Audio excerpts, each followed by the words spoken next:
जय हिंद मेरे प्यारे दोस्तों, स्वागत है आज की एक नई वीडियो में। दोस्तों आज की इस वीडियो में कक्षा 10 हिंदी गद्य के पहले चैप्टर जो कि है मित्रता, उसका पूरा अभ्यास प्रश्न अपने इस हैंड रिटेन नोट्स में लिख करके ले आया हूं। देखो, पहले मैं आपको बुक में समझाऊंगा, उसके बाद एक एक प्रश्न का आंसर आपको मैं अपनी इस नोट्स में लिख लिख करके बताने वाला हूँ कि कैसे आपको अपनी नोट्स तैयार करना है, प्लस आपको बोर्ड एग्जाम में कैसे लिखना है। तो ये मान लो कि आपका एक एक डाउट एकदम आसानी से फिनिश होने वाला है। तो चलिए दोस्तों, आज की इस वीडियो को शुरू करते हैं। बस वीडियो में आप लोगों को अंत तक जुड़े रहना है, आपको पूरा चैप्टर एकदम आसानी से समझ में आएगा। तो चलिए शुरू करते हैं। तो यहाँ पे देखिएगा दोस्तों, पहला प्रश्न दिया गया है, निम्नलिखित गद्यांशों के नीचे दिए गए प्रश्नों के उत्तर आपको देना है। ठीक है, अब यहाँ पे देखिए, पहला गद्यांश आप सभी के सामने स्क्रीन पर आ चुका है। हम लोग कच्ची मिट्टी के मूर्ति के समान रहते हैं, जिसे जो जिस रूप का चाहे उस रूप का करे, चाहे राक्षस बनावे चाहे देवता। ऐसे लोगों का साथ करना हमारे लिए बुरा है, जो हमसे अधिक दृढ़ संकल्प के हैं। अब यहाँ पे देखो, यहाँ से लेकर के यहाँ तक रेखांकित अंश है, और ये गद्यांश यहाँ से लेकर यहाँ तक पूरा शुरू होता है। तो जैसे मान लो सेम टू सेम गद्यांश आपके एग्जाम में आ गया, तो आप लोगों को करना क्या है, शुरू के 2-3 शब्द उठाना है, और ऐसे जैसे मैंने अपनी नोट्स में लिख रखी है ना, शुरू के 2-3 शब्द हम लोग कच्ची, तो हम लोग कच्ची तक लिख देंगे। उसके बाद लास्ट के सहारा रहता है, एक तरफ आप लोग लिख देंगे, ऐसे डैश डैश आप लोग कर देंगे। ठीक है, उसके बाद इसके नीचे के क्वेश्चन से देखेंगे, व्याख्या भी मैं आपको बताऊंगा, बस ध्यान से वीडियो को देखते रहो। देखो, उपरयुक्त गद्यांश का संदर्भ लिखो। ये तो प्रत्येक गद्यांश के नीचे इस प्रश्न को 100% कन्फर्म है कि आना ही आना है। ठीक है, तो संदर्भ इस चैप्टर के जितने भी गद्यांश आएंगे सब में सेम रहेगा। तो कैसे लिखेंगे, देखिए आप लोग संदर्भ का स्क्रीनशॉट ले लो, सभी गद्यांश में आपको सेम संदर्भ लिखना है। जैसे देखिए, प्रस्तुत गद्यांश हमारी पाठ्य पुस्तक हिंदी के गद्य खंड में संकलित एवं आचार्य रामचंद्र शुक्ल द्वारा लिखित मित्रता नामक पाठ से लिया गया है। ये संदर्भ सभी गद्यांशों में रहेगा, ध्यान देना। ओके, अब देखिए यहाँ पे अगला क्वेश्चन है, रेखांकित अंश की व्याख्या करो। देखो, अब इसमें रेखांकित अंश यहाँ से लेकर के यहाँ तक है। अब मान लो आपके एग्जाम में क्या करे, यहाँ से लेकर के यहाँ तक रेखांकित अंश दे दे और ऊपर वाले में ना दे, तो ऐसे में क्या होगा कि जो मैं यहाँ पे बताया हूँ वो आपके पेपर में नहीं फंसेगा। लेकिन मैं ऐसा करने वाला नहीं हूँ, मैं आपको पूरे गद्यांश की व्याख्या आपको बताऊँगा, ताकि एग्जाम में कहीं पर भी रेखांकित अंश दे दे तो आपकी सारी प्रॉब्लम दूर हो जाए। देखो, अब यहाँ पे लेखक कहते हैं कि जब हम किशोरावस्था में होते हैं, जब हम बचपन की अवस्था में होते हैं, तो एक कच्ची मिट्टी की मूर्ति के समान रहते हैं। देखिए, आप कुम्हार को जानते हैं, कुंभकार को जानते हैं, मूर्ति बनाने वाले को जानते हैं, जो मिट्टी की मूर्ति बनाता है। वो मिट्टी की मूर्ति जब वो बना रहा होता है, जब वो कच्ची होती है, तो उसको वो जिस रूप का चाहे उस रूप में ढाल सकता है। यानी उसी मिट्टी से चाहे तो वो राक्षस की मूर्ति बना सकता है, और उसी मिट्टी से चाहे तो वो देवता की मूर्ति बना सकता है। यानी अगर उसी मिट्टी में वो अच्छे गुण डाल दे तो वो देवता की तरह लगने लगेगी, और उसी मिट्टी को अगर बेकार तरीके से बना दे तो वो राक्षस की तरह लगने लगेगी। यानी कि ऐसे ही बचपन में हम लोग होते हैं कि हमारे साथ संगत के लोग और इस समाज के लोग हमको जिस रूप का चाहें उस रूप में ढाल सकते हैं। यानी अगर वो चाहें तो हमारे अंदर अच्छे गुण उत्पन्न कर सकते हैं, जिससे हम एक देवता की तरह हो जाएंगे, और वो चाहें तो हमारे अंदर बुरे गुण उत्पन्न कर सकते हैं, जिससे एक हम राक्षस की तरह हो जाएंगे। ठीक है ना, यानी वो समाज के ऊपर डिपेंड करता है, क्योंकि उस स्थिति में हम कच्ची मिट्टी के बर्तन के समान रहते हैं, मूर्ति के समान रहते हैं। अब आगे लेखक कहते हैं कि हमें कैसी संगति करनी चाहिए उस किशोरावस्था में, उस बचपन की अवस्था में हमें कैसे दोस्त बनाने चाहिए, उस संबंध में यहाँ पे लेखक कहते हैं कि ऐसे लोगों का साथ करना हमारे लिए बुरा है, जो हमसे अधिक दृढ़ संकल्प के हैं। यानी लेखक कहते हैं हमें ऐसे लोगों की संगति, ऐसे लोगों की दोस्ती बिल्कुल भी नहीं करनी चाहिए जो हमसे अधिक, यानी हमसे बड़ा दृढ़ संकल्प यानी कठोर लक्ष्य लेते हैं, यानी जिनका लक्ष्य हमसे बड़ा होता है। क्योंकि जैसे देखो, क्लास में कोई ऐसा बच्चा होगा जो सबसे ज़्यादा टॉपर होगा, और अगर आपको कुछ नहीं आता और आप किसी बहुत बड़े बच्चे की संगति कर लिए हैं, तो अगर वो कोई गलत बात भी आपको बताएगा तो आप लोग क्या करेंगे, मान लेंगे, क्योंकि आपको उसके ऊपर विश्वास रहेगा कि हाँ यार वो मुझसे बड़ा है, जो बताएगा अच्छी ही बात बताएगा। ठीक है ना, इसलिए लेखक कहते हैं ऐसे लोगों की संगति बिल्कुल भी मत करो जो बहुत बड़ा लक्ष्य लेकर के चलते हैं। ठीक है, क्योंकि हमें उनकी हर एक बात को बिना विरोध के मान लेना पड़ेगा, और ऐसे लोगों का साथ करना और बुरा है जो हमारी ही बात को ऊपर रखते हैं। यानी लेखक कहते हैं हमें ऐसे लोगों की संगति करना और बुरा है जो हमको ही ऊंचा मानते हैं। क्योंकि अगर कोई बच्चा आपको ही टॉपर मानता है और एग्जाम में आपको कोई क्वेश्चन नहीं आता है और आप उससे पूछेंगे तो आपको नहीं बताएगा, क्योंकि कहेगा कि भैया आप तो स्वयं टॉपर हो, आपको क्या बताना है ना। यानी ऐसी स्थिति में आपको आपके ऊपर ना तो कोई दबाव रहेगा, यानी ना तो हमारे ऊपर कोई दबाव रहता है, क्योंकि हम तो यही सोचेंगे कि यार सब लोग हमको ही क्लास का टॉपर मान रहे हैं, हमको ही सबसे ऊंचा मान रहे हैं, तो हमें कोई टेंशन ही नहीं रहेगी, है ना। यानी कोई दबाव नहीं रहेगा और ना हमारे लिए कोई सहारा रहेगा, ना तो वो दोस्त हमारे लिए कोई मदद कर पाएंगे जो हमको ऊंचा मानते हैं। ठीक है, ये हो गई पूरे गद्यांश की व्याख्या। टाइम लगेगा लेकिन दोस्तों देर से चीज़ें मिलेंगी, लेकिन बहुत दुरुस्त मिलेंगी हमारे चैनल पे, ये बात मैं आपको 100% बता रहा हूँ। तो अब देखिए यहाँ से लेकर के यहाँ तक की व्याख्या लिखेंगे कैसे, क्योंकि इस क्वेश्चन में तो यहाँ से यहाँ तक की ही व्याख्या पूछा गया है, बाकी पूरे का पूछेगा तो आप एग्जाम में पूरे की व्याख्या लिखेंगे। देखो हेडिंग डालना है रेखांकित अंश की व्याख्या, उसके बाद लिखेंगे लेखक कहते हैं कि जब हम समाज में प्रवेश करते हैं तो हम कच्ची मिट्टी से बनी मूर्ति के जैसे अपरिपक्व रहते हैं, यानी जब वो मिट्टी पकी नहीं रहती तो उसको अपरिपक्व बोलते हैं। ठीक है, जैसे कच्ची मिट्टी से बनी मूर्ति को मूर्तिकार जिस रूप में बनाना चाहे बना सकता है, अर्थात वह उस मिट्टी से देवता की मूर्ति भी बना सकता है और राक्षस की भी। उसी प्रकार किशोरावस्था में ये समाज हमें जिस रूप का चाहे उस रूप का बना सकता है। आगे लेखक कहते हैं कि हमें ऐसे लोगों का साथ नहीं करना चाहिए जिनका लक्ष्य हमसे बड़ा है, क्योंकि उस स्थिति में हमें उसकी हर एक बात को बिना किसी विरोध के मान लेनी पड़ती है। ओके, ये हो गया यहाँ से यहाँ तक का व्याख्या। अब देखिए हमें किन लोगों का साथ नहीं करना चाहिए, तीसरा प्रश्न है, तो अब इसका आंसर आप लोग तीसरा नंबर डाल के यहाँ पे लिखेंगे, हमें ऐसे लोगों की संगति नहीं करनी चाहिए जो हमसे अधिक दृढ़ संकल्प के हैं, तथा ऐसे लोगों का साथ भी नहीं करना चाहिए जो हमें ही उच्च संकल्प वाला मानते हैं। सिंपल। ओके, बस इतना आप लोगों को बताना है। चलिए पेज पलटते हैं और नेक्स्ट पेज पे चलते हैं। तो मेरे प्यारे दोस्तों हम आ चुके हैं गद्यांश नंबर खा पे। ठीक है, उम्मीद करता हूँ का गद्यांश आपको अच्छे से समझ में आया होगा।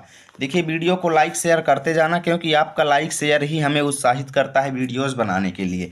अब देखते हैं यहाँ पे विश्वास पात्र मित्र से बड़ी भारी रक्षा रहती है, ये यहाँ से शुरू होता है और पुरुष को करना चाहिए तक जाता है। ठीक है, अब देखिए आप लोगों को कॉपी में सबसे पहले इतना ही लिख लेना है, एक तरफ विश्वास पात्र मित्र, दूसरी तरफ करना चाहिए। अब देखिए कॉपी कम चौड़ी है इसलिए हम दो दो शब्द ही लिख रहे हैं।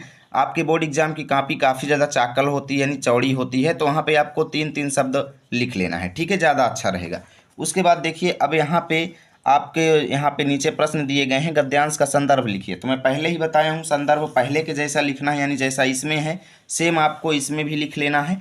यानी यहाँ पे मैं जो पूर्वत लिखा हुआ हूँ आप लोग यहाँ पे वही चीज़ फिर से लिख लेना, मैं बार बार नहीं लिखूंगा टाइम वेस्टिंग के लिए। ठीक है, अब देखते हैं यहाँ पे रेखांकित अंश की व्याख्या। अब देखो भाई यहाँ पे दो दो रेखांकित अंश दे दिया, एक तो यहाँ से लेकर के यहाँ तक और दूसरा यहाँ से लेकर के यहाँ तक।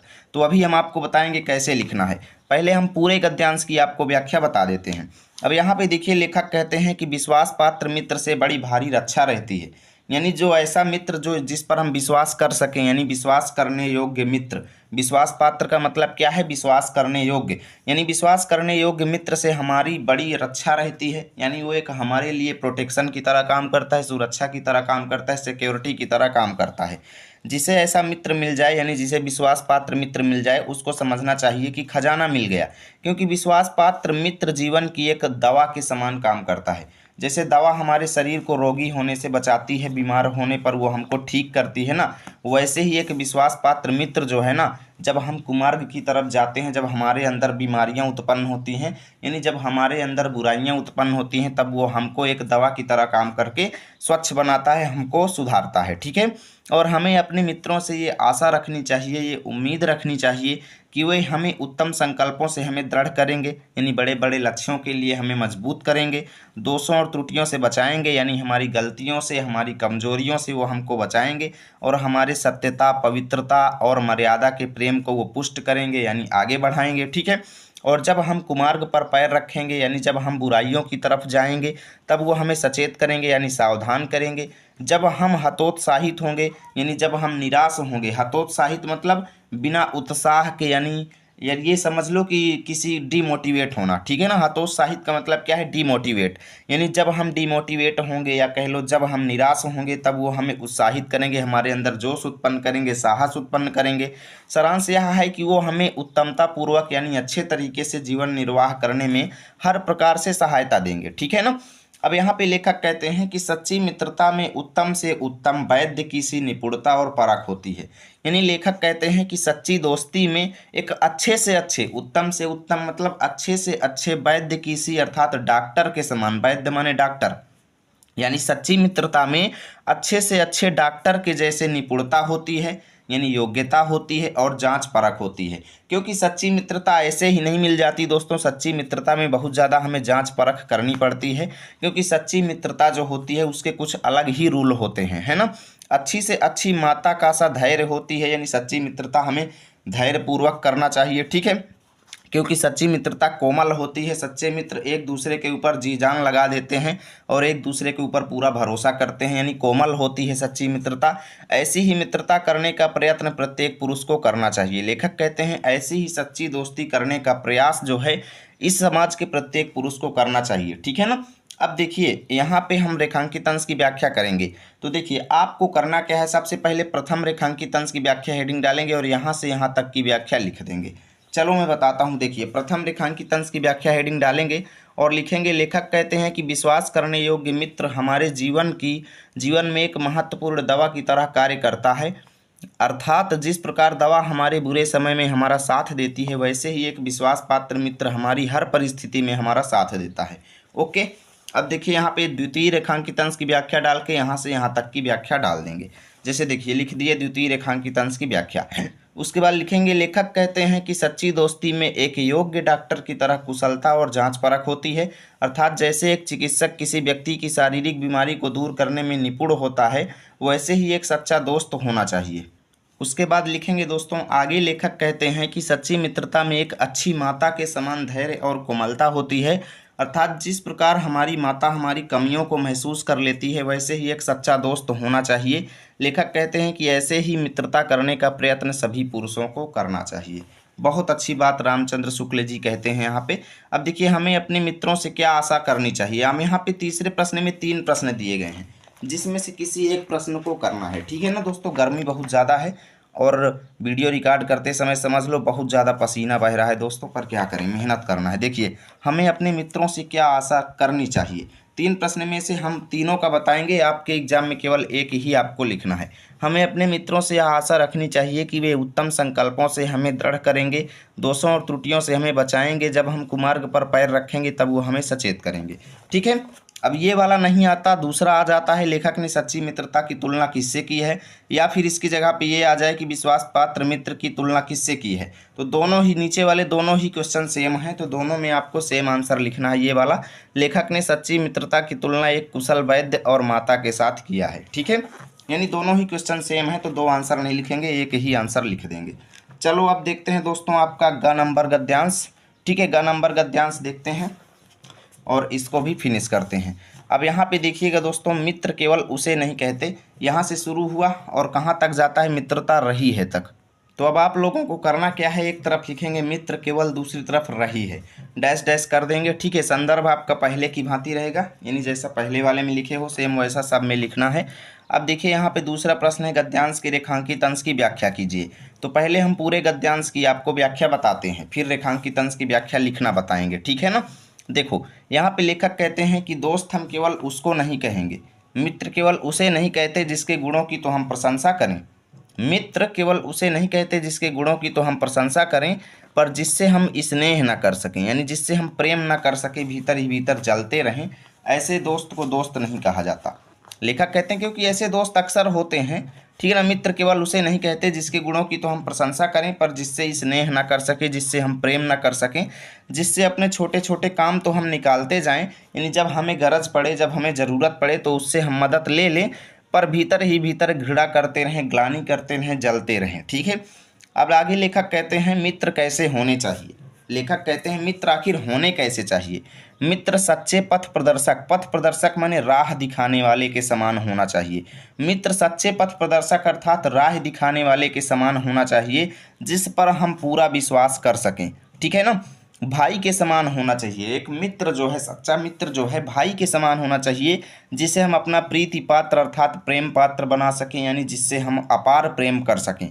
आगे लेखक कहते हैं कि हमारे और हमारे मित्र के बीच सच्ची सहानुभूति होनी चाहिए, यानी हमारे और हमारे दोस्त के बीच सच्चा प्रेम होना चाहिए, ठीक है। सच्ची सौहार्दता होनी चाहिए आगे लेखक कहते हैं ऐसी सुहानुभूति, ऐसा प्रेम जिससे एक के हानि लाभ को दूसरा अपना हानि लाभ समझे।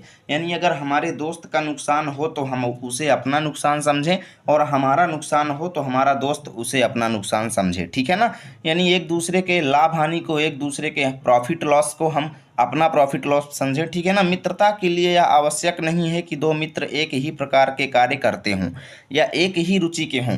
लेखक कहते हैं कि अगर आप दोस्त बनाते हैं तो जरूरी नहीं है कि आपका दोस्त भी आपके जैसा ही काम करता हो, एक ही प्रकार का काम करता हो। अगर आप पढ़ाई करते हैं तो जरूरी नहीं कि आपका दोस्त भी पढ़ाई करता हो, ये भी हो सकता है कि आपका दोस्त चरवाहा हो, भैंस चराता हो, क्योंकि दोस्ती तो किसी के भी बीच में हो सकती है ना। या एक ही रुचि के हों, एक ही इंटरेस्ट के हों, ये भी जरूरी नहीं है। आपको खाना पीना अच्छा लगता है, आपको ये खाना अच्छा लगता है, ज़रूरी नहीं कि आपके दोस्त को भी वही खाना अच्छा लगता हो। आपके दोस्त की दूसरी इंटरेस्ट हो सकती है। यानी कि दो मित्र एक ही प्रकार का काम करते हों, एक ही इंटरेस्ट के हों, ये ज़रूरी नहीं है। किसी भी प्रकार की चीज़ों में मित्रता हो जाती है। इसी प्रकार प्रकृति और आचरण की समानता भी आवश्यक या वांछनीय नहीं है। यानी लेखक कहते हैं कि आपके और आपके मित्र का नेचर जो है, प्रकृति माने नेचर यानी स्वभाव, आपके और आपके मित्र का स्वभाव और आचरण भी समान हो, ये बात भी वांछनीय नहीं है, यानी जरूरी नहीं है। ये बात भी जरूरी नहीं है कि आपका स्वभाव मीठा है, आप मृदुभाषी हैं, मीठी बाड़ी बोलते हैं, सबसे अपार स्नेह करते हैं, अच्छे से बोलते हैं, तो जरूरी नहीं कि आपका दोस्त भी वैसे ही बोलता हो। वो आपके ऊपर है कि आप कैसा दोस्त बनाते हैं, कैसे नेचर वाले को दोस्त बनाते हैं, ठीक है ना। यानी दो लोग जो मित्रता करते हैं, जरूरी नहीं कि उनका आचरण और उनका स्वभाव एक जैसा ही हो, ठीक है ना। दो अलग अलग प्रकृति यानी दो अलग अलग स्वभाव के मनुष्यों में भी बराबर प्रेम और मित्रता रही है, सदियों से रही है और आज भी रहती है, ठीक है ना। जरूरी नहीं कि अलग अलग प्रकृति के लोगों में मित्रता नहीं होगी। क्यों नहीं होगी, जरूर होगी। अब देखिए यहाँ पे व्याख्या लिखेंगे कैसे, ये चीज़ भी मैं आपको बता देता हूँ। तो देखिए आप लोग रेखांकित अंश की व्याख्या हेडिंग डालेंगे और लिखेंगे, लेखक कहते हैं कि हमारे और हमारे मित्र के बीच ऐसा प्रेम होना चाहिए कि दोनों एक दूसरे के फायदे और नुकसान को अपना फायदा और नुकसान समझें। लेखक कहते हैं कि यह जरूरी नहीं कि एक ही रुचि के लोगों में मित्रता हो सकती है, अर्थात अलग अलग व्यवहार और आचरण के लोगों में भी मित्रता हो सकती है। मित्रता के लिए व्यवहार और आचरण एक जैसा होना आवश्यक नहीं है। अब यहाँ पे भी देखेंगे, तीसरा में 3 प्रश्न दिए गए हैं, तो वैसे आपके एग्जाम में भी दे सकते हैं। तो ए बी सी करके तीनों के आंसर यहाँ पे लिखना है, 3 में से किसी एक का नहीं लिखना है, यहाँ पे तीनों लिखना है। मित्र किसे कहते हैं, ठीक है ना। तो यहाँ पे आपको गद्यांश में ही ढूंढेंगे, ये सब मिल जाएगा, गद्यांश से ही ढूंढ करके लिखा गया है। मित्र उसे कहते हैं जो सच्चा पथ प्रदर्शक हो, भाई के समान हो, जिसे हम अपना प्रीति पात्र बना सकें। ओके, अगला है हमारे और हमारे मित्र के बीच कैसी सहानुभूति होनी चाहिए। तो लिखेंगे, हमारे और हमारे मित्र के बीच ऐसी सहानुभूति होनी चाहिए जिससे एक के हानि लाभ को दूसरा अपना हानि लाभ समझे, ठीक है। तीसरा है दोस्तों, सच्चा मित्र कैसा होना चाहिए। तो यहाँ पे लिखेंगे, सच्चा मित्र पथ प्रदर्शक के समान होना चाहिए, जिस पर हम पूरा विश्वास कर सकें, भाई के समान होना चाहिए, ठीक है। तो दोस्तों यहाँ से आज की इस पार्ट 1 को ख़त्म करते हैं। मिलेंगे आप सभी के साथ पार्ट 2 में, क्योंकि देखो हमने गा तक के गद्यांशों को हल करा दिया है, वीडियो ज़्यादा बड़ी हो जाएगी, इसलिए हम यहाँ पे 3-3 गद्यांश एक वीडियो में लेंगे। पार्ट 2 में हम घा, अंगा और चा तक के गद्यांशों को हल करा देंगे, ठीक है। और पार्ट 3 में हम छा, जा और झा तक के सभी गद्यांश को सॉल्व करा देंगे। उम्मीद करता हूँ आपको वीडियो अच्छी लगी होगी। अगर आपको इसका पार्ट 2 देखना है तो हमारे चैनल पे जाके क्लास 10th फुल कोर्स 2025 की प्लेलिस्ट देख सकते हो, या फिर इसी वीडियो के कमेंट सेक्शन में पार्ट 2 का लिंक पिन है, जा करके आप लोग देख सकते हो। वीडियो अच्छी लगी तो लाइक करना, दोस्तों के पास शेयर करना। मिलेंगे आप सभी के साथ अगली वीडियो में, तब तक के लिए जय हिंद, जय भारत।